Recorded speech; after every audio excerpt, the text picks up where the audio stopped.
Most important যে বুটগুলো এগুলো করতেই হবে, একদম ভালো করে দেখে যেতে হবে এবং সময় পেলে একদম হাতে কলমে কি এগুলো একটু প্র্যাকটিস করতে হবে, ঠিক আছে? আর অ্যাকাউন্টিং অনেকে কী করে জানো, সবচেয়ে বড় যে ভুলটা করে যে জাস্ট দেখে যাই প্রশ্নটা। তোমরা তো আসলে একদম হতাশ হয়ে গেছে অ্যাকাউন্টিং নিয়ে, যে অ্যাকাউন্টিং পরীক্ষার আগে আসলে একদমই বন্ধ নয়। তো তোমরা সবাই দেখলাম অনেক বেশি হতাশ এবং আমাকে আসলে অনেক বেশি নক দিচ্ছে যে ভাই বন্ধ নাই, তো আসলে কেমনি কী পড়বো। কোনো টেনশন নাই, আমি বলে দিচ্ছি যে আসলে 3 দিনের প্রিপারেশনে তোমরা আসলে কীভাবে হিসাব বিজ্ঞানে তোমরা আসলে A+ পাইতে পারো। অল্প সময়ে কি সবগুলো বিষয় সহজে বুঝে ফেলতে পারবা এবং এই 3টা অধ্যায় করলেই আমি আশা করি তোমরা মোটামুটি এখান থেকে 35-36 মার্কের মতো কমন পেয়ে যাবা। হ্যালো পিচ্চি পোলাপান, কী অবস্থা তোমাদের? বলো, তোমরা তো আসলে একদম হতাশ হয়ে গেছে অ্যাকাউন্টিং নিয়ে, যে অ্যাকাউন্টিং পরীক্ষার আগে আসলে একদমই বন্ধ নয়। তো তোমরা সবাই দেখলাম অনেক বেশি হতাশ এবং আমাকে আসলে অনেক বেশি নক দিচ্ছে যে ভাই বন্ধ নাই, তো আসলে কেমনি কী পড়বো। তো আগের ভিডিওতে কিন্তু আমরা আসলে বলে দিয়েছি যে কোন অধ্যায় থেকে আসলে কী কী টপিক পড়লে তোমার আসলে প্রিপারেশনটা একদম সম্পূর্ণভাবে শেষ হয়ে যাবে, ঠিক আছে? আচ্ছা, তো তারপর অনেকে নক দিচ্ছ যে ভাইয়া যদি কিছু মানে সিকিউ একটু আমাদেরকে আসলে দাগাই দিতেন, যে ভাই এই সিকিউগুলো করলে বা এগুলো করলে আসলে আমরা কম সময় একটা ভালো প্রিপারেশন নিতে পারবো, ঠিক আছে? যেহেতু আসলে আমাদের কোনো বন্ধ নাই এবং সময়টা খুবই কম, তা আসলে সবগুলো টপিক কভার করা একটু টাফ, ঠিক না? আচ্ছা, তো যারা আসলে আমার মতো একটু ফাঁকিবাজ স্টুডেন্ট আছে ওদের জন্য আসলে এই ভিডিওটা, যে আমরা আসলে জাস্ট কিছু সিকিউ একটু দেখে যাব এবং ওই সিকিউগুলোর মাধ্যমে আমরা আসলে পরীক্ষাতে ইনশাল্লাহ A+টা নিশ্চিত করতে পারবো, ঠিক আছে? তো দেখো আমরা এখানে কী বলছি, আমরা এখানে শুরুতে কিন্তু একটা কথা বলছি যে মাত্র 3 দিনে। এখন কত হচ্ছে ভাইয়া, পরীক্ষার আগে তো বন্ধই নাই, আপনি 3 দিন কই পেলেন যে আমরা 3 দিনের প্রিপারেশনটা নেব? আচ্ছা, কোনো টেনশন নাই, আমি বলে দিচ্ছি যে আসলে 3 দিনের প্রিপারেশনে তোমরা আসলে কীভাবে হিসাব বিজ্ঞানে তোমরা আসলে A+টা পাইতে পারো। এবার একটা বিষয় খেয়াল করো, 3 দিন আমি কই থেকে পাইছি খেয়াল করবে। দেখো তুমি যদি একটু তোমাদের রুটিনটা দেখো এই রুটিনের মধ্যে 3 তারিখে, হ্যাঁ তোমরা কিন্তু আসলে কী বলো, তো 3 তারিখে তোমরা ম্যাথ পরীক্ষা দিয়েছো, হ্যাঁ আচ্ছা। এখন দেখো 3 তারিখের পরে 7 তারিখে হচ্ছে তোমাদের ইসলাম শিক্ষা পরীক্ষা, হ্যাঁ, এবং যারা আসলে অন্যান্য ধর্মের আছে তাদের কি ধর্ম পরীক্ষা হবে। এবার তুমি একটা বিষয় খেয়াল করতে ভাইয়া, তোমার 3 তারিখ থেকে 7 তারিখ এর মাঝখানে বন্ধ আছে কই দিন বলো? তবে দেখো তোমার 4 তারিখ বন্ধ আছে একটা, 5 তারিখ বন্ধ আছে একটা, 6 তারিখ বন্ধ আছে আরেকটা। তো আমার মনে আসলে ধর্মশিক্ষা তোমার মোটামুটি একদিন পড়লেই এনাফ, কারণ সবাইকে নিজের ধর্ম সম্পর্কে আমরা জানি টুকটাক, ঠিক না? তো এখানে আসলে খুব একটা বেশি পেরানোর দরকার নাই। তো আমি যেটা এখানে বলবো তোমাদেরকে, যে আসলে ধর্ম পরীক্ষার জন্য তোমরা এখানে জাস্ট এই যে 6 তারিখ সকাল থেকে ধরো 6 তারিখ সকাল থেকে তোমরা ধর্ম পড়া শুরু করতে পারো চাইলে। তাহলে 6 তারিখ সকাল থেকে গিয়ে সারাদিন, 6 তারিখ সারাদিন একদম ধর্ম পড়বা, তাহলে কি 7 তারিখে গিয়ে তোমরা ধর্ম পরীক্ষা দিয়ে দিবা, কোনো প্যারা নাই। তাহলে এখানে দেখো, এখানে যে তোমার 4 তারিখ আছে বা এখানে যে 5 তারিখ আছে এবং 3 তারিখ তুমি যখন আসলে ম্যাথ পরীক্ষা দিয়ে আসবা, তো ধরো যে তোমার 3 তারিখ কিন্তু তুমি কি ধরো যে দুপুরের মধ্যে পরীক্ষা শেষ, তাহলে দুপুর থেকে একদম সারা রাত 3 তারিখ, দেখো দুপুর থেকে 3 তারিখ একদম সারা রাত পর্যন্ত কি তোমার কিন্তু আসলে অ্যাকাউন্টিং পড়ার মতো কি একটা ভালো সময় কিন্তু আসলে এখানে আছে, ঠিক না ভাইয়া?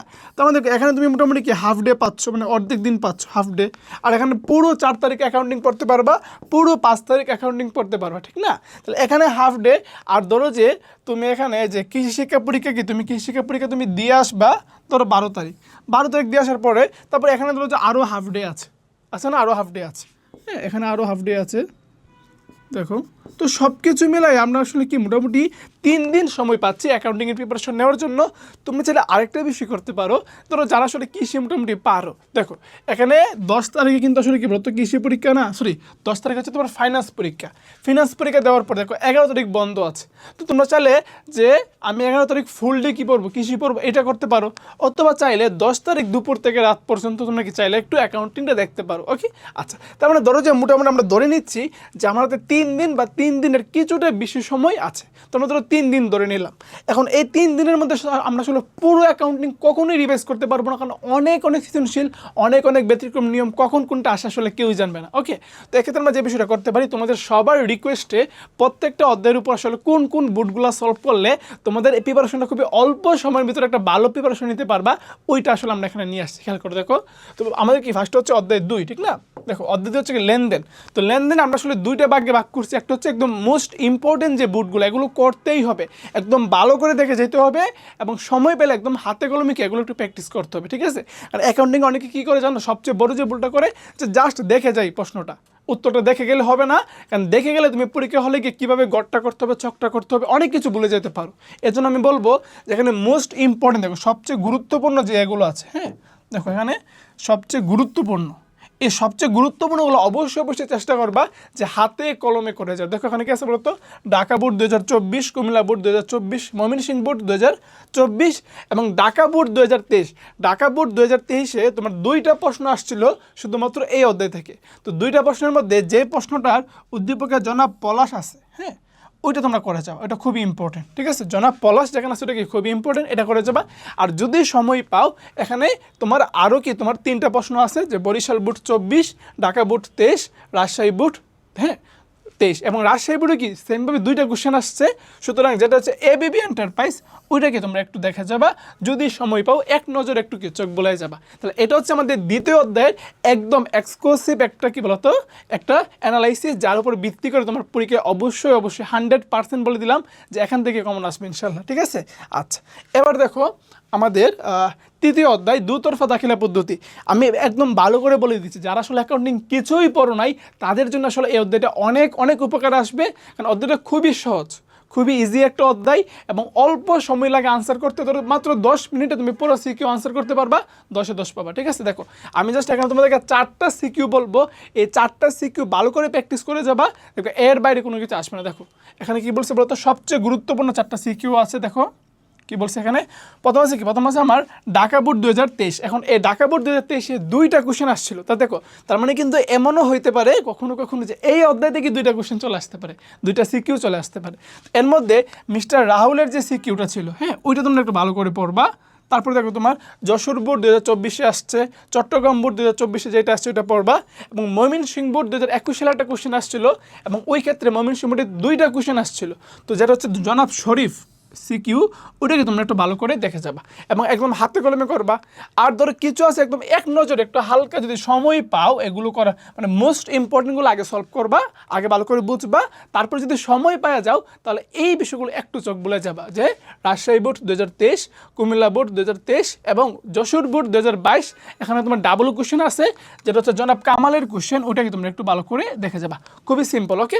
আচ্ছা, এরপরে আমাদের আরেকটা অধ্যায় আছে। দেখো আমাদের এই শর্ট সিলেবাসে 3টা অধ্যায় আছে, যেটা হচ্ছে তোমার ফাঁকিবাজদের জন্য, হ্যাঁ, সহজে ধরো যে 65-70 পেয়ে যাবে, মানে এ পেয়ে যাবা, ধরো সহজে তুমি মানে এ প্লাস যদি একটু মোটামুটি ভালো জ্ঞান থেকে পেয়ে যাবা। যারা একদমই কিছু পারো না তাদের আসলে এ পাওয়ার একটা টেকনিক হচ্ছে 3টা অধ্যায় খুব ভালো করে পড়া। একটা হচ্ছে রেওয়া মিল, একটা হচ্ছে মূলধন এবং মুনাফা জাতীয় লেনদেন, একটা হচ্ছে কি আমার তোমার এই যে দুতরফা দাখিলা পদ্ধতি, ঠিক আছে। তো এই 3টা অধ্যায় একটু ভালো করে পড়ো এবং সবচেয়ে বড় বিষয় হচ্ছে 3টা অধ্যায়ের উপর আমাদের ওয়ান শট আছে, খুব একটা লম্বা ওয়ান শট হবে না, তুমি তাহলে 2x দেখতে পারো, অল্প সময়ে কি সবগুলো বিষয় সহজে বুঝে ফেলতে পারবা। এবং এই 3টা অধ্যায় করলেই আমি আশা করি তোমরা মোটামুটি এখান থেকে 35-36 মার্কের মতো কমন পেয়ে যাবা, ঠিক আছে, শুধুমাত্র সিকিউতে। ওকে, আমাদের সিকিউর মোট মার্ক কত, ধরো তোমাদের আমার 40, এর মধ্যে মোটামুটি ধরো যে 34-35 পেয়ে যেতে পারবে ইনশাল্লাহ, ঠিক আছে। আচ্ছা, এখন হচ্ছে যে মূলধন এবং মুনাফা জাতীয় লেনদেন, এবং এই অধ্যায় থেকে সবচেয়ে মজার ব্যাপার হচ্ছে তুমি যদি রেওমিল অধ্যায়টা আনসার করতে চাও তোমাকে এই অধ্যায়টা ভালো করে জানতে হবে, কারণ রেওমিল অধ্যায়ের 4 মার্ক, মানে দেখো তোমাকে বলে আমি এই যে অধ্যায়টা এখান থেকে তোমার একটা ফুল সিকিউ আসবে এবং ওই সিকিউ হচ্ছে আমার 10 মার্ক, এবং রেওমিল অধ্যায়ের তোমার গ নাম্বার প্রশ্নটাও মানে 90% ক্ষেত্রে এখান থেকে আসে, তার মানে ওইখানে হচ্ছে আমার 4 মার্ক। তার মানে এই অধ্যায়ের উপর শুধুমাত্র কি সিকিউ ডিপেন্ড করতেছে 14 মার্কের। আর এই 14 মার্কটা তুমি কীভাবে অ্যাচিভ করো সম্পূর্ণ গাইডলাইন দিয়ে আমাদের একটা ওয়ান শট আছে, আমরা লিঙ্ক কমেন্টে দিয়ে দিব, অবশ্যই দেখে নিবা, ঠিক আছে। আচ্ছা, এবার দেখো ভাইয়া, এই অধ্যায়ের সবচেয়ে গুরুত্বপূর্ণ হচ্ছে আমি জাস্ট 3টা সিকিউ দেবো, 3টা সিকিউ দেবো, সবচেয়ে গুরুত্বপূর্ণ 3টা সিকিউ করলেই আশা করি অধ্যায়ের উপর তোমার একটা ভালো ধারণা হবে, প্রশ্ন যেভাবে আসে তুমি পারবা, ঠিক আছে। দেখো আমার ফার্স্ট হচ্ছে কি আমার এখানে সবার প্রথম হচ্ছে আমার ঢাকা বোর্ড 2024-এ একটা কোশ্চেন আসছিল, কুমিল্লা বোর্ড 24-এ এবং চট্টগ্রাম বোর্ড 24-এ। এবং আমি বিশেষভাবে বলবো যে এক নজরে দেখা যাও এই বিষয়গুলো একটু গুরুত্ব দিয়ে, শুধুমাত্র এই অধ্যায়ের জন্য একটু গুরুত্ব দিয়ে দেখে ফেলবা। এবং ওইটা হচ্ছে দেখো তোমার এক নজরে দেখা যাও এখানে কি তোমার 4টা কোশ্চেন আছে। দেখো বরিশাল বোর্ড 2024, কুমিল্লা বোর্ড 2023, তাহলে কুমিল্লা বোর্ড 2024-ও পড়বা, 2023-ও পড়বা। এবং চট্টগ্রাম বোর্ডে এই অধ্যায় থেকে 2টা কোশ্চেন আসছিল, তো যেটা হচ্ছে তামিমা ট্রেডার্স, ওইটাকে একটু দেখা যাবা। তারপর হচ্ছে আমার যশোর বোর্ডের 2024। তো এই অধ্যায় আসলে 60টা কোশ্চেন এবং মানে করতে খুবই অল্প সময় লাগে। দেখো তোমার দুতরফা দাখিলা পদ্ধতি, মূলধন এবং মুনাফা জাতীয় লেনদেন, রেওমিল, এগুলো মানে একদিকে হচ্ছে খুবই সহজ অঙ্ক, খুবই ইজি, এবং অন্যদিকে হচ্ছে করতেও খুব কম সময় লাগে। ঠিক আছে? তো একটু চেষ্টা করবা সবগুলো একটু দেখে যাওয়ার, ঠিক আছে? আচ্ছা, এরপর হচ্ছে আমাদের জাবেদা অধ্যায়। জাবেদা নিয়ে সবার মনে অনেক অনেক কনফিউশন। জাস্ট আমি তোমাকে দুইটা বিষয়গুলো দেখো, জাবেদার মধ্যে একটু দুইটা বিষয়গুলো খেয়াল করো। প্রথম হচ্ছে সাধারণ জাবেদা, এটা তো আসবেই আসবে, সাধারণ জাবেদা, ঠিক না? আচ্ছা, আর ওইদিকে তোমার এই যে কই জাবেদা, কই জাবেদা এবং বিক্রয় জাবেদা, বিক্রয় জাবেদা, এই তিনটা বিষয় একটু ভালো করে পড়বে। কারণ হচ্ছে কয় জাবেদা, বিক্রয় জাবেদা, এই দুটো থেকে যে কোনো একটা অবশ্যই অবশ্যই তোমার পরীক্ষাতে থাকবে। যে কোনো বোর্ডের হইতে পারো, যে কোনো জেলার হইতে পারো, কোনো সমস্যা নেই, এখান থেকে কোশ্চেন অবশ্যই অবশ্যই আসবে। তো একটু ভালো করে দেখবা। আর ভালো করে দেখার জন্য যেই সিকিউগুলো প্র্যাকটিস করো, সবচেয়ে গুরুত্বপূর্ণ যে সিকিউ দেখো কী কী আছে এখানে। জাস্ট আমি 4টা সিকিউ দিচ্ছি, খুব বেশি দেই নাই, কারণ তোমাদের খুবই অল্প সময়। দেখো, ঢাকা বোর্ড 2024-এর সিকিউটা ভালো করে পড়বা, চট্টগ্রাম বোর্ড 24-এর, ময়মনসিংহ বোর্ড 24-এর এবং ময়মনসিংহ বোর্ড 2023 সালে 2টা প্রশ্ন আসছিল। এর মধ্যে জহুরা টেরাস যেটা আছে, জহুরা টেরাস, এই কোশ্চেনটা একটু ভালো করে দেখবা। এবং সবগুলো মানে সিকিউর, ধরো যে জাবেদা হোক, কয় জাবেদা হোক, বিক্রি জাবেদা হোক, একটু ভালো করে হাতে কলমে করার ট্রাই করবা, ঠিক আছে? আচ্ছা, আর যদি এক নজরে বলি, এক নজরে তুমি চাইলে এখান থেকে এই 4টা থেকে যেতে পারো, যে বরিশাল বোর্ড 2024, তারপর এখানে আছে তোমার কুমিল্লা বোর্ড 2024, তারপর চট্টগ্রাম বোর্ড 2023-এ 2টা প্রশ্ন আসছিল। এর মধ্যে তামিমা টেরাস যেটা আছে ওইটা একটু ভালো করে দেখে যাবে, ঠিক আছে? তামিমা টেরাসটা একটু ভালো করে দেখে যাবে এখান থেকে। আচ্ছা আচ্ছা, এটা হচ্ছে আমার মূলধনের মূলধনের লেনদেন ছিল। আচ্ছা, তারপর হচ্ছে তোমার এখানে তোমার যশোর বোর্ড 2024, হ্যাঁ, যশোর বোর্ড 2024, এইটা একটু ভালো করে একটু দেখে যাওয়ার ট্রাই করবা, ঠিক আছে ভাই? আচ্ছা, এবার দেখো আমরা আসলে এক নজরে আরও কিছু দেখি, হ্যাঁ, খেয়াল করো। আমাদের অধ্যায় হচ্ছে তোমার 7 খতিয়ান, এবং খতিয়ান থেকে তোমার কি সাধারণ খতিয়ান আসে, আবার একটু পেঁচাতে চাইলে কি তখন সহকারী খতিয়ানটা কি আসলে চলে আসে, ঠিক আছে? তো এক্ষেত্রে আমি একটা বিষয় দেখো, সবচেয়ে ইম্পর্টেন্ট যে বিষয়টা এখানে আছে, খেয়াল করো। দেখো, সবচেয়ে ইম্পর্টেন্ট দেখবা, দেখো তুমি যদি আসলে জাবেদা পারো, খতিয়ানটা একদম পানির মতো সহজ, ঠিক আছে? এখন খতিয়ান যে তোমাকে স্টেপগুলো জানতে হবে, যে আসলে জাবেদা থেকে আমি আসলে কীভাবে খতিয়ানটা করবো, ওইটা তোমাকে একটু ভালো করে শিখতে হবে। বাদ বাকি সব কিছু একটু ইজি। দেখো, তোমার কি এখানে তোমার আছে, তোমার দেখো কী কী আছে এখানে। তোমার ঢাকা বোর্ড 24, তারপরে এখানে তোমার আছে তোমার রাজশাহী বোর্ড 24, যশোর বোর্ড 24, তোমার চট্টগ্রাম বোর্ড 24। ওকে, আচ্ছা, এখন হচ্ছে গত 1 বছর একটা কোশ্চেন আসছিল যে আমরা কি জাবেদা থেকে খতিয়ান করি, বাট খতিয়ান থেকে জাবেদা এরকমও আসতে পারে। তুমি বলবো যে খতিয়ান থেকে জাবেদা এটা একটু হালকা চোখ বলে দেখে যেতে পারো, কারণ পরীক্ষাতে প্রশ্ন একটু পেঁচাইতে চাইলে তোমার হয়তো সহকারী খতিয়ান থেকে আসবে, অথবা তোমার খতিয়ান থেকে জাবেদা করো, এই ধরনের কোশ্চেন আসতে পারে যদি একটু পেঁচাইতে চাই কোশ্চেন। ওকে, তো একটু দেখা যেতে পারে হালকা। আর হচ্ছে এখানে তোমার দিনাজপুর বোর্ডে তোমার 2টা কোশ্চেন আসছে, হ্যাঁ, 24 সালে 2টা কোশ্চেনই একটু ভালো করে দেখে যাবা। আর এখানে তোমার ঢাকা বোর্ডে আছে তোমার 2023 সালে আসছিল, রাজশাহী বোর্ডে 2023 সালে আসছে, এগুলো হালকা একটু চোখ বুলে যাবা, ঠিক আছে? যদি সময় পাও হাতে কলমে করে যাবা। আচ্ছা, এরপর আছে সবার একদম প্রিয় অধ্যায়, সবার ফেভারিট একটা অধ্যায়, এটা হচ্ছে কি তোমার রেওমিল। হ্যাঁ, এখন রেওমিল দেখেন যেটা বলবো, দেখো তোমার জাস্ট এই 4টা করো, এই যে Dhaka board 24, Rajshahi board 24, Mymensingh board 24, Chittagong board 24, এই 4টা বোর্ড করো। তোমার ধরো যে এই অধ্যায়ে আর ইনশাল্লাহ কোনো কিছু কি তোমার পড়া লাগবে না, বাট যদি সময় থাকে একটু এক নজরে কুমিল্লা বোর্ড 2023 এবং ঢাকা বোর্ড 2022 এই বিষয়গুলো একটু দেখে যাবা, ঠিক আছে ভাই? একটু হালকা কি একটু চোখ বুলায় যাবা, তাহলেই হবে। ওকে, আচ্ছা, এবার হচ্ছে সবার একদম আতঙ্কের একটা টপিক, যে আর্থিক বিবরণী ভাই কী করবো। আচ্ছা, এখানে আমি সবার প্রথমে একটা মজার ব্যাপার বলি। তোমরা অনেকে ভাবে যে আর্থিক বিবরণী খুবই কঠিন, এটা শিখতে গেলে অনেক লম্বা সময়ের দরকার, আমি এটা আনসারই করবো না, এরকম অনেক আছে, আমি এটা ধরবই না, আনসারই করবো না, কিন্তু এটা মস্ত বড় ভুল। কেন আমি তোমাকে বলি, খেয়াল করো। আর্থিক বিবরণীতে তোমার 20 মার্ক থাকে, এবং তুমি যদি 20 মার্ক টোটালি ছাড়া দাও, তাহলে আর থাকে 80, তাহলে 80-র মধ্যে তুমি কখনো 80 পাবা না, এটা একদম নিয়ার টু ইম্পসিবল ব্যাপার স্যাপার। হ্যাঁ, এখন তুমি কি এত রিস্ক নিবা, বা তুমি আর্থিক বিবরণী ছাড়ছো মানে কি তোমার A+ মিস 100%, ঠিক আছে? সুতরাং আর্থিক বিবরণী কখনোই ছাড়বা না, অবশ্যই আনসার করবা। এখন কথা হচ্ছে ভাই, আমি তো আসলে আর্থিক বিবরণী পরিপূর্ণভাবে পারি না। এখানে একটা মজার টুইস্ট হচ্ছে, তুমি আর্থিক বিবরণী সম্পূর্ণ না হইলেও যতটুকু হবে ওইটুকুর উপর একটা পার্শিয়াল মার্কিং পাবা। তার মানে যারা আর্থিক বিবরণী মোটামুটিভাবে রাইট করবা, ওরা তো 20-এ 20 না পাইলেও ধরো যে তোমার 15-16 পাবা। আর যারা তো একদমই কম পারো, ওরা কমপক্ষে কি ধরো যে 10-12 তো অবশ্যই পাবা, ঠিক আছে? মানে মোটামুটিভাবে লিখে দিয়ে আসতে পারলে 10-12 পেয়ে যাবা। তার মানে তোমার সম্পূর্ণটা হওয়া লাগবে না, তুমি যদি সম্পূর্ণটা ভালো করে নাও পারো, তারপরেও কি আর্থিক বিবরণী অবশ্যই আনসার করবা। একটা মজার ব্যাপার বলি, যে আর্থিক বিবরণী কখনোই শুরুতে আনসার করতে যাবে না। সমস্ত সিকিউ, সমস্ত শর্ট কোশ্চেন সব কিছু আনসার করার পরে আর্থিক বিবরণীর জন্য তুমি এরকম অনুমান করে 50 মিনিট মানে একদম রাখবা, যে গড়ি ধরে 50 মিনিট কাম শুধুমাত্র আর্থিক বিবরণী সলভের জন্য রাখবা, পারলে 1 ঘন্টা রাখবা, এবং ওই সময়টা তুমি যতটুকু পারো ওইটুকু কি বলো তো আর্থিক বিবরণী অবশ্যই আনসার করে দিয়ে আসবা। ঠিক আছে, এটা কখনোই ছাড়বা না। ঠিক আছে, খুবই ইম্পর্টেন্ট। আর অল্প সময়ের ভিতরে আর্থিক বিবরণী করার জন্য আমি বলবো যে জাস্ট এই 3টা সৃজনশীল তুমি করে যাও। একটা হচ্ছে তোমার মেইন বইয়ের টেক্সট বইয়ের উদাহরণ 2 করবা, উদাহরণ 3 করবা এবং উদাহরণ 4 করবা। এই 3টা টেক্সট বইয়ের উদাহরণ কি 2, 3, 4 করবা। আর যদি সময় পাও টেক্সট বইয়ের যে তোমার সিকিউ মানে সৃজনশীল আছে, উদাহরণ না, এগুলো হচ্ছে কি উদাহরণ, আর এগুলো হচ্ছে টেক্সট বইয়ের যে তোমার একদম সৃজনশীল আছে, ওটা হচ্ছে কি তোমার বলতো সৃজনশীল 3, 4, 5, এই 3টা দেখা যাবে। একদম যদি সময় খুবই কম পাও এই 3টা দেখে গেলেই হবে। বাট যদি আরেকটু সময় পাও আমি বলবো কি এই এক নজরে এইগুলো একটু দেখে যেতে পারো, তাহলে আশা করা যায় তোমার এখানে আর কোনো রকমের সমস্যা হবে না। তো তোমরা কিন্তু অলরেডি জানো যে তোমাদের প্রশ্নটা আসলে কীভাবে আসবে বলো তো। তোমাদের কোশ্চেনটা আসবে, তুমি কি 4টা সিকিউ আনসার করো, ঠিক না? 4টা সিকিউ, তাহলে এখানে হচ্ছে 40, 4 × 10 মানে 60টা সিকিউ আসবে। তুমি কি 4টা আনসার করবা, এখানে হচ্ছে তোমার 40। আর একটা তুমি আর্থিক বিবরণী আনসার করবা, এখানে হচ্ছে 20 মার্ক, তাহলে এখানে তোমার 60 মার্ক হইলো। তাহলে এখানে কিন্তু আমরা আসলে পুরো 60 মার্কের কি একটা তোমাকে গাইডলাইন দিলাম। আচ্ছা, আর বাকি 40 মার্ক কি, এর মধ্যে 30 মার্ক হচ্ছে তোমার এমসিকিউ থাকবে, আর 10 মার্ক হচ্ছে কি তোমার বলো তো শর্ট কোশ্চেন থাকবে। তাহলে এখন হচ্ছে তোমার 40, তাহলে 60 আর 40 তোমার মোট কি 100 মার্কের প্রস্তুতি। এখন কথা হচ্ছে ভাইয়া, এখন অল্প সময়ের ভিতরে আসলে এত লম্বা লম্বা ভিডিও তো আমাদের দেখা পসিবল না, যেহেতু আসলে আমাদের ওয়ানশটগুলো একটু লম্বা লম্বা, যেহেতু আমাদের প্রচুর পরিমাণে প্র্যাকটিস করতে হয়েছে।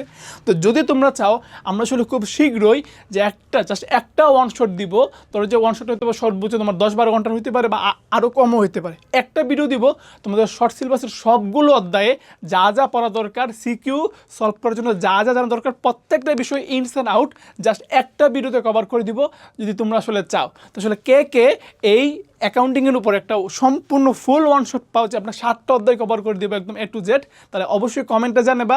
আমাদের ফেসবুকে যে গ্রুপ আছে ওই গ্রুপে অবশ্যই পোস্ট করে জানাবা। আমরা as soon as possible তোমাদের জন্য ওই ওয়ানশটটা নিয়ে আসবো, যে তোমরা আসলে কম সময়ে একটা ভালো প্রিপারেশন নিতে পারো এবং অ্যাকাউন্টিংয়ে 80 মার্কের উপরে তোমরা যাতে একদম লক করতে পারো। আর যারা একটু ভালো করে জানো, ভালো করে পারো, তারা ইনশাআল্লাহ 90-এর উপরে মার্ক পাওয়া কোনো ব্যাপারই না। ঠিক আছে, তো আমাদের আসলে তোমাদের শর্ট কোশ্চেনের জন্য অবশ্যই কি আসবে বলো তো, আমাদের শর্ট কোশ্চেনের উপর আমাদের একটা শিট আসবে ইনশাল্লাহ, যে SAQ একটা শিট আসবে শর্ট কোশ্চেনের উপর অ্যাকাউন্টিং, এবং ওই শিটগুলোকে আমরা একদম সুন্দর করে অ্যানালাইসিস করে মেক করছি। জাস্ট তুমি একদিন একটা হালকা পাতলা পড়াশোনা করে গেলেই কি তুমি এখান থেকে ফুল মার্কটা আনসার করতে পারবা। ঠিক আছে, আর আরেকটা বিষয় বলে রাখি, আমাদের অ্যাকাউন্টিং পরীক্ষা কবে? আমাদের অ্যাকাউন্টিং পরীক্ষা হচ্ছে তোমার, দেখো কবে, এখানে ওকে আমরা একটা আগে যাই, দেখো এই যে আমাদের অ্যাকাউন্টিং পরীক্ষা হচ্ছে তোমার 13 তারিখ, ঠিক না? 13 তারিখ। আমি খুব ভালো করে দেখো, আমাদের 12 তারিখে, আমাদের 12 তারিখ বিকাল 4টায়, 12 তারিখ বিকাল 4। এখন বলছো ভাই সব কিছু বলছেন, সিকিউর কথা বলছেন, শর্ট কোশ্চেনের কথা বলছেন, এমসিকিউ গেল কই? এমসিকিউ কথা আমি এখন বলি, দেখো আমাদের ঠিক 12 তারিখ বিকাল 4টায় আমাদের এমসিকিউ ওয়ানশট হবে, এবং এই এমসিকিউ ওয়ানশটে ইনশাল্লাহ তোমাদের একদম তোমরা যেন একদম পরিপূর্ণভাবে 30 মার্কের একটা প্রস্তুতি হই, একদম গ্যারান্টি দিয়ে আমরা 101টা এমসিকিউ সলভ করব, এবং এমনভাবে ব্যাখ্যা বিশ্লেষণ সহকারে সলভ করব যে ওই 101টা এমসিকিউ থেকে ডাইরেক্টলি অথবা ইনডাইরেক্টলি তোমার অবশ্যই 30টা এমসিকিউ কমন পড়বে। মানে ওই 101টা এমসিকিউ তুমি বুঝলে পৃথিবীর যেখান থেকে কোশ্চেন করুক 30টা এমসিকিউ তুমি আসলে আনসার করে দিয়ে আসতে পারবা, এবং আশা করা যায় 28, 29 তুমি চোখ বুঝে পেয়ে যাবা। ঠিক আছে, এবং কি 30ও পাবা, যারা একটু ভালো করে বুঝতে পারো ওর কি 30 পাওয়া কোনো ব্যাপার না। তো এই লাইভে তোমরা অবশ্যই অংশগ্রহণ করবা, কোনোভাবেই মিস করবো না। ঠিক আছে ভাই, তো দেখা হচ্ছে আবার আরেকটা ভিডিওতে দেখা হবে ইনশাল্লাহ। এবং তোমরা এই অ্যাকাউন্টিং নিয়ে অথবা ফাইন্যান্স নিয়ে কি ধরনের রিসোর্স চাও বা কি বিষয়গুলো তোমাদের আসলে প্রোভাইড করলে তোমাদের প্রিপারেশনটা ইজি হবে, তোমাদের জার্নিটা ইজি গোয়িং হবে, একটু কমেন্ট করে জানাও, এবং খুব শীঘ্রই জানাও যেন অল্প সময়ের ভিতরে কি ওটা তোমাদেরকে আমরা প্রোভাইড করতে পারি এবং তুমি তোমার পরীক্ষায় একটা ভালো মার্ক আসলে এনশিওর করতে পারো। তো দেখা হচ্ছে আবারও নতুন ভিডিওতে, সেই পর্যন্ত ভালো থাকবা। সবাইকে অনেক বেশি ধন্যবাদ।